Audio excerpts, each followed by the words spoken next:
Saludos, buenas, distinguidos amigos del Momentum. En el día de hoy tenemos un invitado especial, el doctor Ramón Novas, un especialista en temas internacionales, abogado, especialista también con estudio en lo que tiene que ver con la política en sentido general, politólogo, y una persona que además de todos esos conocimientos es un investigador. El doctor Ramón Novas es un abogado de mucha data, con mucha experiencia, maneja los temas civiles, penales en sentido general, y es una persona que tiene su domicilio en Santo Domingo Norte, en Brisa de Santo Domingo Norte, y es una persona que ha podido escalar y es un abogado de mucho prestigio aquí en Santo Domingo Norte. Vamos a invitarlo en el día de hoy. Es para nosotros, es nuestro primer invitado en el día de hoy, en el Momentum. El Momentum, trataremos temas no solamente internacionales, sino también temas nacionales, política local, y también trataremos temas en uno que otro, trataremos temas económicos. En fin, todos estos temas que puedan aportarle a la sociedad, nosotros queremos compartirlo. Y qué mejor que este invitado que tenemos en el día de hoy, el doctor Ramón Nova. Bueno, Bien, buenas noches. buenas noches, doctor. Mire, tengo que decirle que para nosotros usted es la primera persona que vamos a hacer este en vivo, este inicio lo vamos a iniciar con usted. Usted es la primera persona que vamos a hacer estas grabaciones por Zoom de ahora en adelante. Les reitero, esto está siendo grabado para posteriormente subirlo al canal y que esto sirva de contenido al canal. Bien. Perfecto. El ánimo de esto es hacer una conversación entre dos amigos para que usted o nosotros llevemos mensaje al público que quizás no maneja estos temas que usted y yo pudiéramos manejar. Ese es el espíritu de esto. Aquí no se trata de quién sabe más ni nada por el estilo, sino aprovechar los conocimientos que usted tiene en su calidad de anfitrión, de invitado, y yo en mi calidad de anfitrión. Yo voy a jugar el papel del entrevistador, haciéndole alguna pregunta. En algún momento de la grabación yo quizá aporte algo, pero es el ánimo. Una conversación entre dos amigos a los fines de nosotros llevar conocimiento a ese público. Bien. Muy bien, agradezco grandemente. Para mí es un honor, un privilegio poder participar con usted aquí. Agradeciendo de antemano esta pequeña colaboración de nuestra parte. Creo definitivamente que el Momentum es una plataforma que pretende llevar de manera clara y meridiana y objetiva información a las personas, porque en el mundo de hoy la información es muy valiosa. En muchos casos se desinforma y tenemos la obligación de ser lo más objetivo posible. Estamos a su disposición. Y algo muy importante a lo que usted dice, esto es un medio que está abierto a todo el público. Aquí no se censuran las ideas ni las opiniones. Toda profesional, todo profesor, todo catedrático que entienda que tiene un tema que exponer y que aportarle a la sociedad, este es su escenario. Esto es una plataforma, como usted lo dice, donde los intelectuales, los capacitados, puedan aportar ese granito de arena que la misma población lo demanda.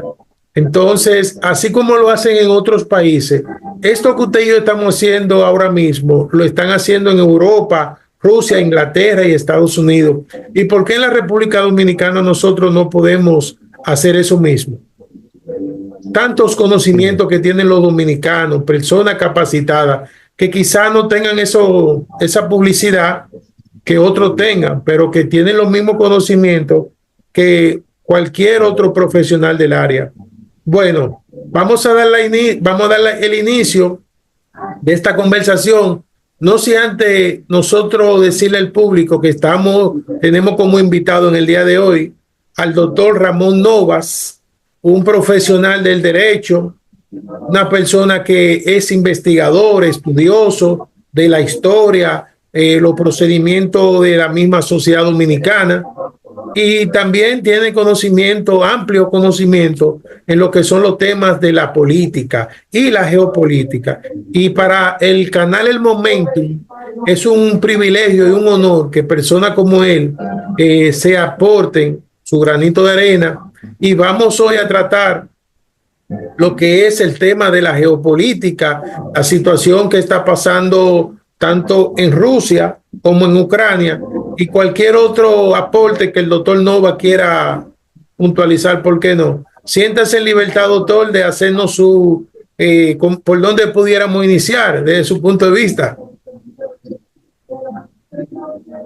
Bueno, como el tema muy actualidad, el tema de Rusia y Ucrania, es importante ver diferentes perspectivas sobre el conflicto, ya que dependiendo del componente ideológico de cada quien, le da algún tipo de matiz. En nuestro caso, como nadie es imparcial, yo tengo mis ideas. De todas maneras, en la investigación académica debe de serse lo más objetivo posible, y a eso trataremos. Dijo un pensador que para saber lo que somos hoy, debemos de estudiar lo que fuimos ayer, pues de allá venimos. En la génesis del conflicto Rusia y Ucrania, debemos recordar que Ucrania era parte integral de lo que antes era la Unión de Repúblicas Socialistas Soviéticas, y que a partir de la llamada caída del muro de Berlín en 1991, la Unión Soviética entró en un proceso de desintegración. Así las cosas, Ucrania, entre otros miembros de esa Unión de Repúblicas, procedieron entonces a proclamar su independencia. El mundo pasó a ser entonces unipolar. Debemos recordar que el bloque en el que participa Estados Unidos tiene dos instituciones que le sirven de soporte a aquellos miembros de aquellos países que adversaban a la antigua Unión Soviética. Estos organismos son la ONU y la OTAN. La ONU viene siendo el brazo moral y la OTAN el brazo militar. ¿Qué resulta?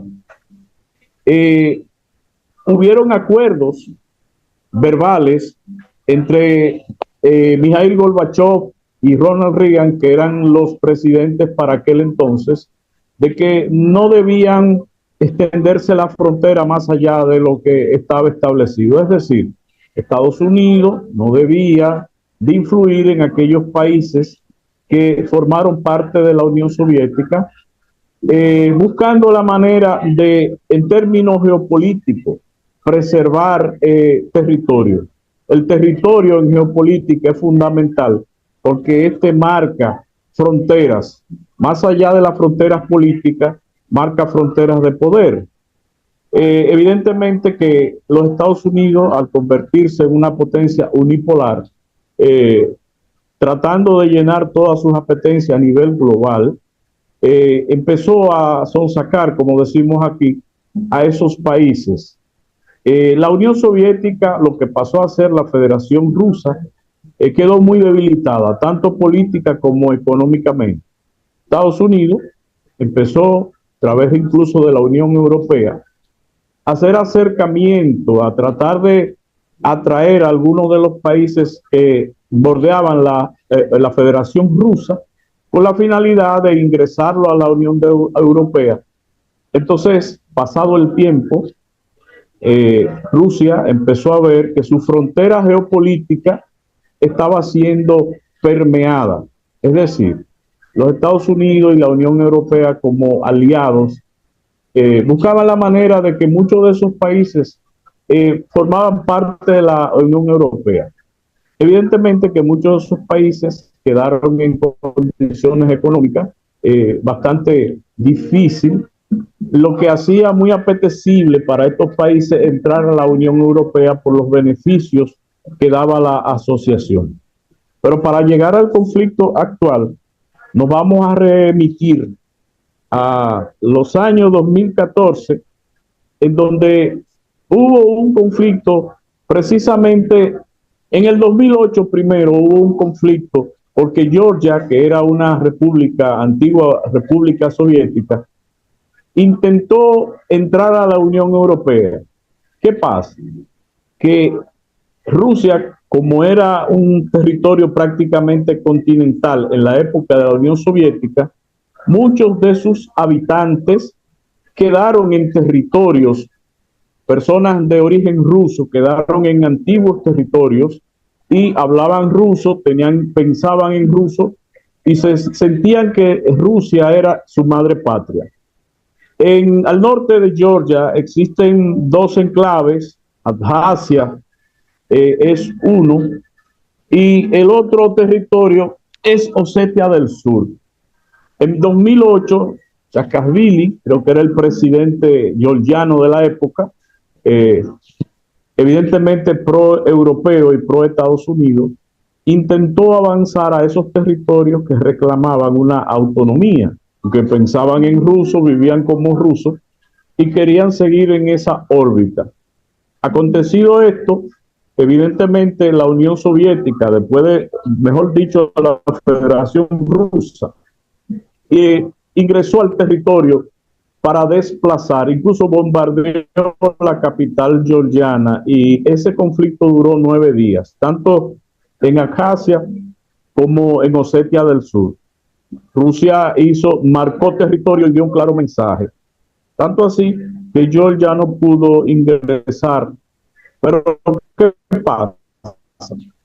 2014, en lo que es el Donetsk, que es una amplia región al este de Ucrania, que son generalmente de origen ruso y que hablan ruso, se veían en constante conflicto con los ucranianos.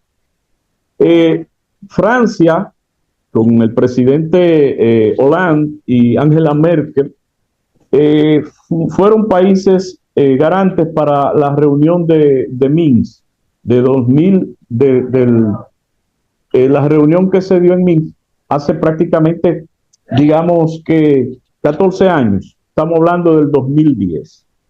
¿Qué resulta? Que los Estados Unidos, queriendo mantener su hegemonía política en la zona, mueve sus agentes para crear lo que son modernamente las llamadas revoluciones de colores. Es decir, ya no hay una invasión militar en el terreno, en ese momento de apoyo, sino a través de grupos de la sociedad civil, específicamente jóvenes, con sus mochilitas acá, y en la Plaza de la Independencia de Ucrania, conocida como el Maidán, crearon un conflicto que dio al traste con que el presidente Yanukovych, que era prorruso, tuviera que irse y básicamente tumbaron a ese gobierno prorruso. Angela Merkel, esa gran líder alemana, reconoció posteriormente que el objetivo de los acuerdos de Minsk era esperar a que Ucrania se armara, es decir, engañaron prácticamente a Rusia. Empezaron a bombardear y a guerrear con los pueblos, con la región del Donetsk, que se armó un conflicto. Trataron de apaciguarlo, pero no pudieron llegar a acuerdos.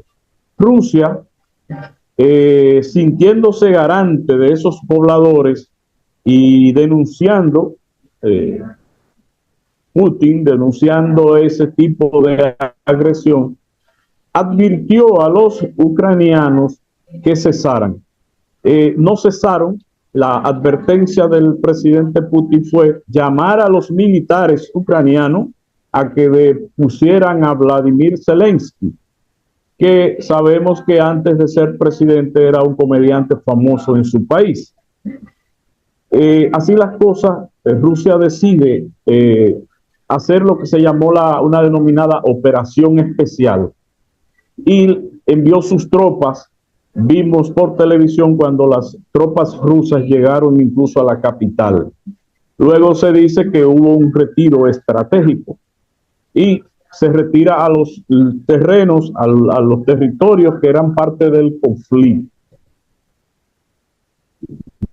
ya conocemos básicamente los tipos de guerra en donde se ha convertido, a nuestro modo de ver, Ucrania se ha convertido en la punta de lanza de la OTAN y de los Estados Unidos, siéndole suministrados fondos extraordinarios, y se dice que tropas vestidas de mercenarios y ese tipo de cosas.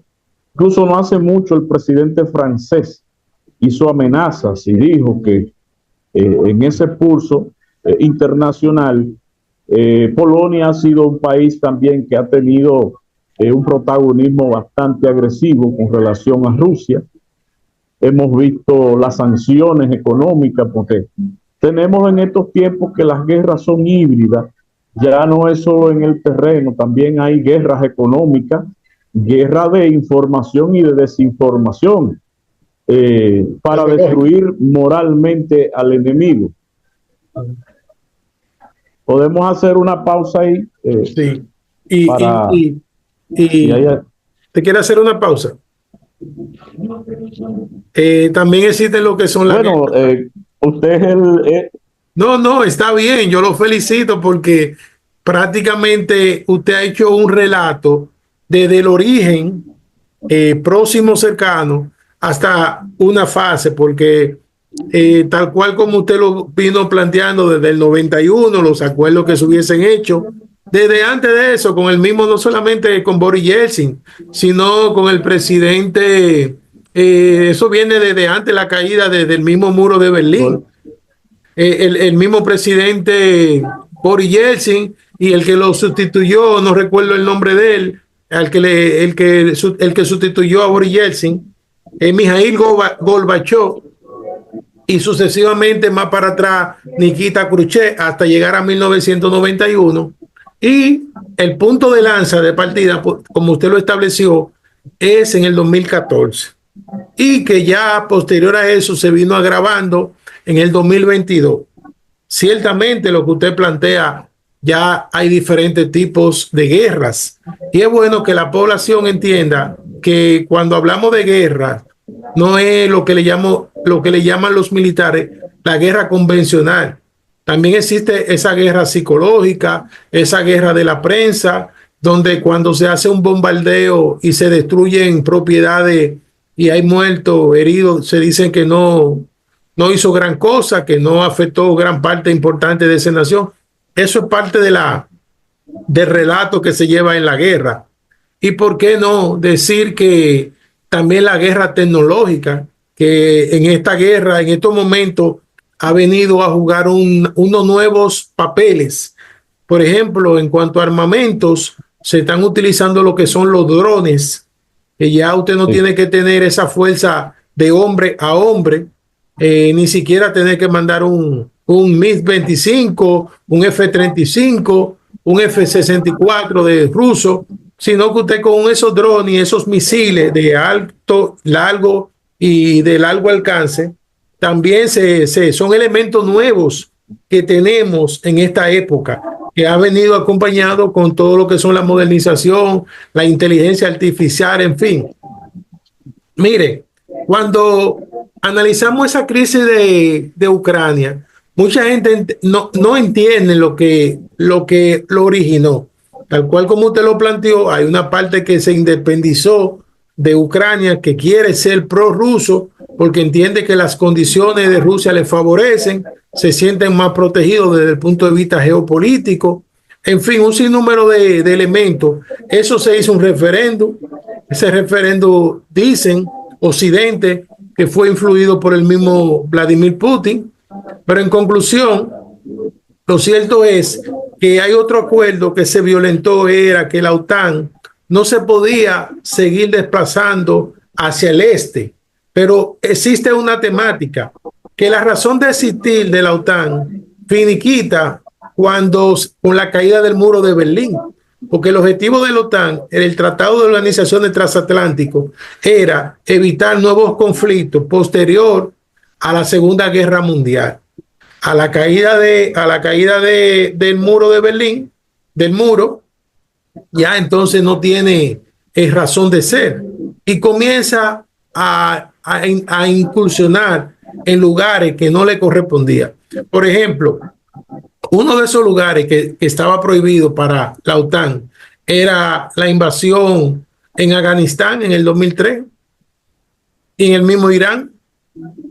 Entonces, ya su rol, nosotros lo entendemos, porque si usted crea una maquinaria para algo y esa maquinaria no está produciendo eso, usted tiene que buscarle otras utilidades para que la siga poniendo en funcionamiento. Y eso es lo que ha pasado con la OTAN. La OTAN ahora mismo está en una situación no solamente de desprestigio internacional, sino su propia razón de ser. Si se pierde la guerra en Ucrania, no solamente se están ocupando los territorios, no solamente se trata de Occidente, sino que la misma Unión Europea va al declive. Y hay una situación con esto que es que parte de la Europa, llámese España, no están de acuerdo en que la OTAN libre esa guerra y que ellos tengan que disponer de sus fondos y de su personal para librar esa batalla. Eso es otro elemento que se está dando. Pero ¿qué también está afectando ahora mismo la situación de la OTAN en apoyo a Vladimir ¿cómo se llama el joven? Zelensky. Vladimir Zelensky. Zelensky. Es que las elecciones en Estados Unidos se están generando allá. Y eso ahora mismo, el enfoque, los propósitos están destinados a lo que va a pasar, si van a ganar los republicanos o van a ganar los demócratas. Y como todos sabemos, el presidente Donald Trump tiene cierto criterio favorable de cómo enfrentar la guerra. Óigase bien, él entiende que pueden haber otros mecanismos sin claudicar el poderío, la hegemonía norteamericana, con la conciliación con el mismo Vladimir Putin. De hecho, el mismo presidente Vladimir Putin dice que él lo obligaron en el 1922, a él lo obligaron a luchar, que las negociaciones estaban encaminadas, pero que a él se le obligó. Y parte de esas obligaciones lo reafirma el mismo Donald Trump, que dice en su campaña, porque la guerra de Ucrania y Rusia ha servido, es un elemento sumamente importante, doctor, en la campaña norteamericana. Claro. Ese es el elemento uno de los elementos número uno del debate. Por ejemplo, dice el Donald Trump que si él gana, la guerra se acaba. Eso plantea Donald Trump. Entonces, por el otro lado, Kamala Harris establece como una especie de seguir el proceso bélico en Ucrania. Entonces, mientras uno apoya, otro trata de buscar un avenimiento, y esto es lo que está suscitando ahora mismo en los Estados Unidos. La situación de Ucrania no es muy buena, según los medios, según las informaciones, porque el mismo presidente de Ucrania establece y pide apoyo a los Estados Unidos para que le manden más armamento y más fondos y más fondos. Entonces eso es una situación que él está en una condición muy precaria, más la situación que pasó ahora mismo en España, que es esa situación climatológica que afectó a España. En Valencia. Entonces, todas las fichas se le están poniendo en contra.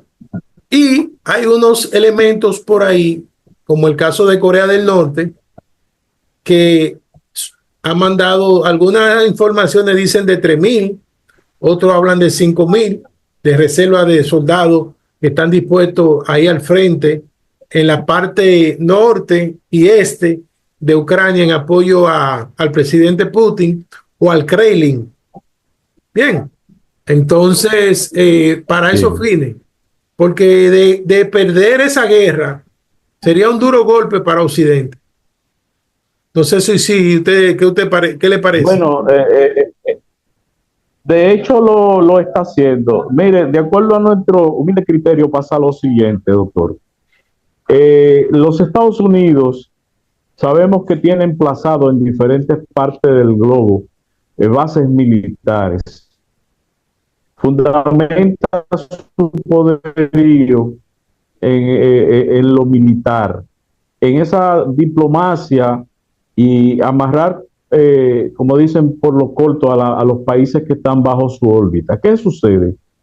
El mundo, como lo conocemos, ha empezado a cambiar de hace un tiempo para atrás, en el sentido, el fallecido Henry Kissinger establecía en un momento dado que China debía ser el principal aliado de los Estados Unidos. Los Estados Unidos tienen una política ambigua.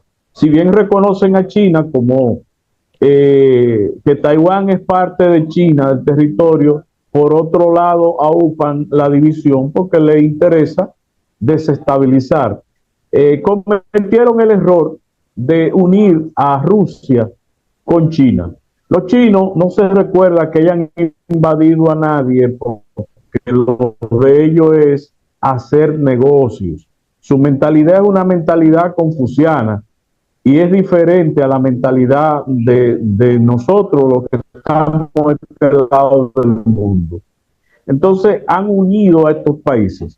La parte de la guerra, y es por aquello del destino manifiesto de los Estados Unidos, ellos se creen con el derecho de establecer sanciones económicas contra cualquier país que no se ponga a su disposición.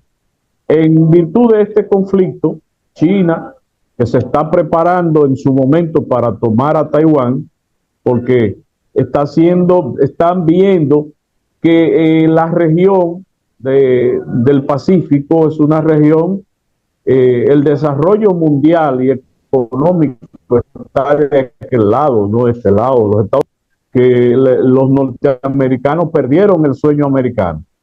¿Qué resulta?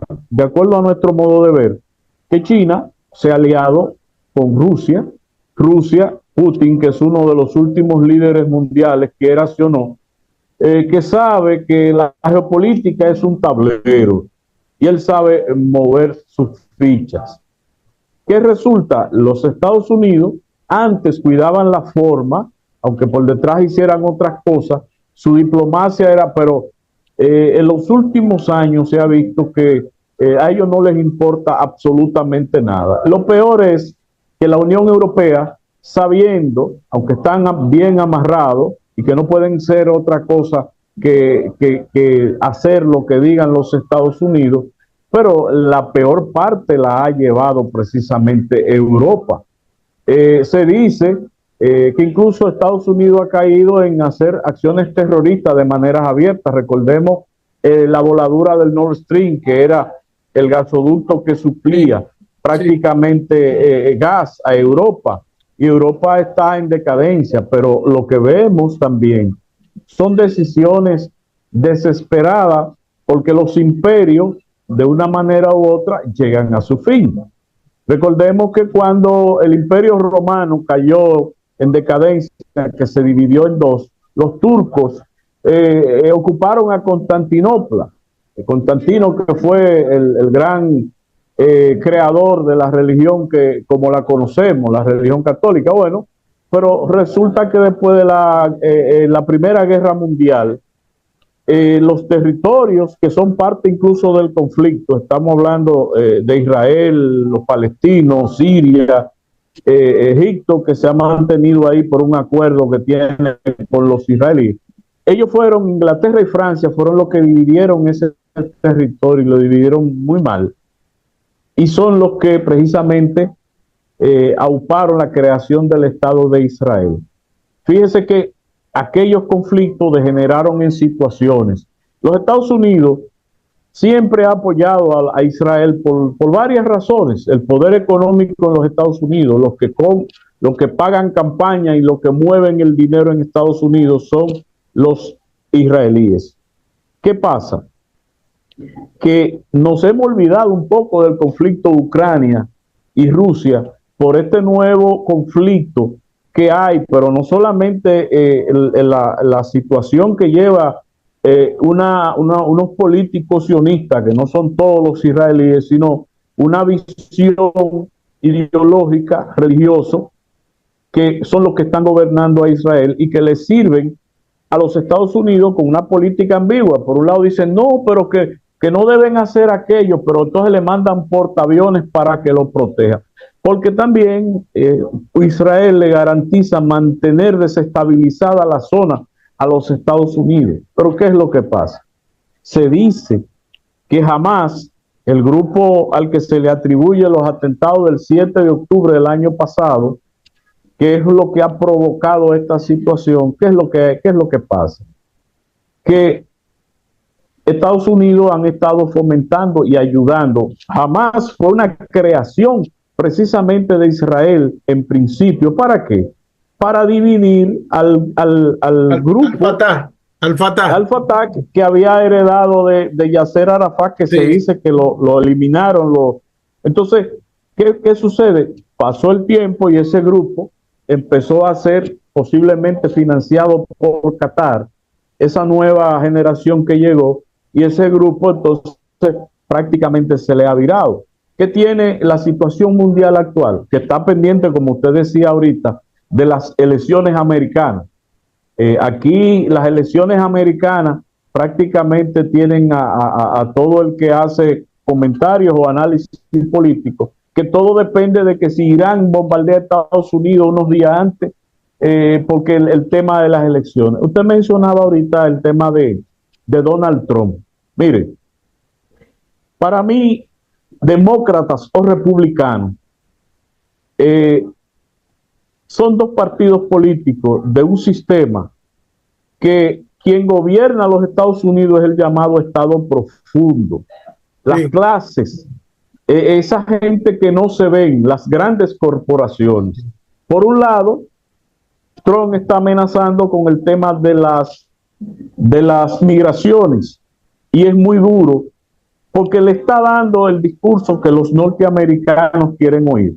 Yo escuchaba, ahora reciente se armó un conflicto de un comediante en un evento de Trump en donde llamó prácticamente a los puertorriqueños que la isla de Puerto Rico era un bote de basura. Pues entonces la hipocresía es tan grande que como política al fin, Kamala Harris queriendo capitalizar eso, dice que de ganar va a destinar unos fondos para Puerto Rico. O sea, usted escucha muchos artistas puertorriqueños que van a votar por Kamala porque contra Trump, al fin es lo mismo. Lo que los puertorriqueños deberían de plantearse en su momento. No nos vamos a meter con ustedes porque son muy grandes, son muy poderosos, pero de lo que se trata es que a nuestra isla se nos dé o se nos permita ser independientes. Pero, como usted dice, estas elecciones americanas van a decidir una cosa o la otra.